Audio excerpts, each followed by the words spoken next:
আলহামদুলিল্লাহ আলহামদুলিল্লাহ ওয়াসসালাতু ওয়াসসালামু আলা রাসূলিহিল কারীম আম্মা বাদ ফাউযু বিল্লাহি মিনাশ শাইতানির রাজীম বিসমিল্লাহির রহমানির রহিম ইয়া আইয়ুহাল্লাযীনা আমানু তুবু ইলাল্লাহি তাওবাতান নাসুহা সাদাকাল্লাহুল আযীম। আল্লাহ রাব্বুল আলামিন তার বান্দাদের খুব ভালোবেসে তওবার দরজা খুলে রেখেছেন যে বান্দা মানুষ জিন এবং ইনসান তারা ভুল করবে এবং সেই ভুলের জন্য তওবা করবে। আর সেই তওবাগুলো কবুল হওয়ার বিশেষ কিছু মাস, বিশেষ কিছু রাত, বিশেষ কিছু সময় আছে, সেটা নিঃসন্দেহে আমরা যারা ইমানদার মুমিন মুসলমান আমরা জানি।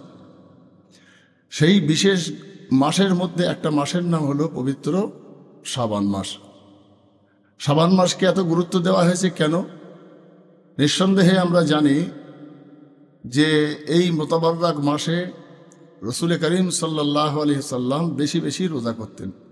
তো মা আয়েশা সিদ্দিকা থেকে বর্ণিত সহিহ মুসলিম শরীফ এবং বুখারী শরীফের হাদিসের মধ্যে এসছে যে মা আয়েশা রসুল আকরাম সাল্লাল্লাহু আলাইহি সাল্লামকে জিজ্ঞাসা করছেন, ইয়া রাসূলুল্লাহ, ইয়া হাবিব আল্লাহ, আপনি শাবান মাসে এত বেশি বেশি রোজা করেন কেন? রমজান মাসের ফরজ রোজা ছাড়া বাকি 11টা মাসের মধ্যে সবথেকে বেশি রোজা করতেন বিশ্বনবী শাবান মাসে। তাই সেই শাবান মাসের গুরুত্ব নিয়ে আমি কিছু কথা বলতে চাই। যেহেতু এটা সামনে শাবান মাস, আর মাত্র কয়েকদিন পরেই ইংরাজি 2025 সালের পবিত্র শাবান মাসের মোতাবাররাক রাত, সেই রাতে মানুষ তওবা করবে, কাঁদবে, দোয়া চাইবে। তো রসুল আকরাম সাল্লাল্লাহু আলাইহি সাল্লাম বলেছিলেন যে আয়েশা, তুমি জানো যে প্রতি বৎসরে আল্লাহ তাআলার দরবারে প্রত্যেকটা মানুষের আমল নিয়ে ফেরেশতা মণ্ডলীরা জমা দেন। তো সেই সারা বৎসরের জমা দেওয়াটা একটা মানুষের আমল, সে বদ আমল হোক আর খারাপ আমল, ভালো আমল হোক, তো আমি নবী চাই যে আমি আমার আমলটা ফেরেশতা মণ্ডলীরা রমজানুল রোজা অবস্থায় আমার আল্লাহর দরবারে যেন আমার আমলটা জমা দেয়। যেহেতু শাবান মাসে সমস্ত আমল জমা দেয়, তাই আমি রোজা অবস্থায় আমার আমলটা আল্লাহর দরবারে জমা দেব, সেই আশায় আমি বেশি বেশি করে রোজা করি। শাবান মাসের গুরুত্ব হলো এটা যে এই মাসে নামাজ, এই মাসে দান, এই মাসে রোজা, এ মাসে বিশ্বনবী খুব বেশি করে কোরআন তেলাওয়াত করতেন।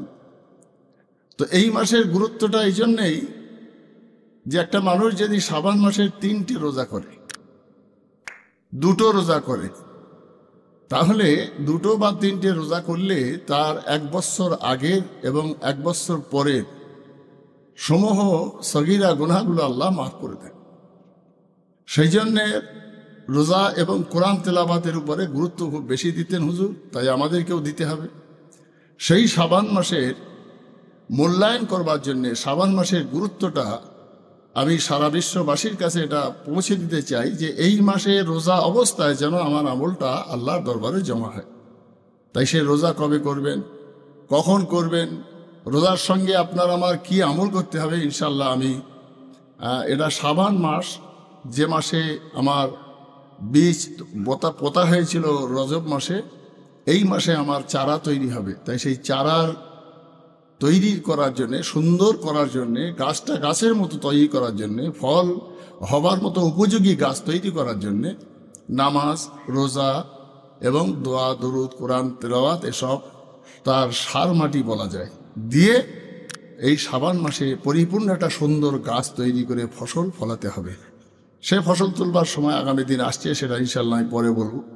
তবে এটা বলছি যে এটা শাবান মাস, এর গুরুত্বটা এই যে এটা হচ্ছে ফল ফলানো এবং গাছটাকে সুন্দর তৈরি করার জন্য রোজা, কোরআন তেলাওয়াত এবং বেশি বেশি নামাজ আদায় করে আল্লাহ তাআলার দরবারে রোজা অবস্থায় নিজের আমলটা যেন জমা দেয় ফেরেশতারা, সেই আশায় প্রত্যেকটা ইমানদার মুমিন মুসলমান সুস্থ অবস্থায়, যদিও নফল রোজা, তাহলেও সেই নফল রোজার গুরুত্ব দিয়ে আল্লাহ রাব্বুল আলামিন যেন আমাদের কোরআন তেলাওয়াত, নামাজ এবং রোজার ভিতর দিয়ে আল্লাহর ফেরেশতারা আমাদের আমলগুলো আল্লাহর দরবারে জমা দেয়, সেটাই বলবার জন্য আমি পবিত্র এই শাবান মাসের গুরুত্বটা আপনার সামনে তুলে ধরলাম। আল্লাহ আমাদের সবাইকে তৌফিক দান করুক, আমিন।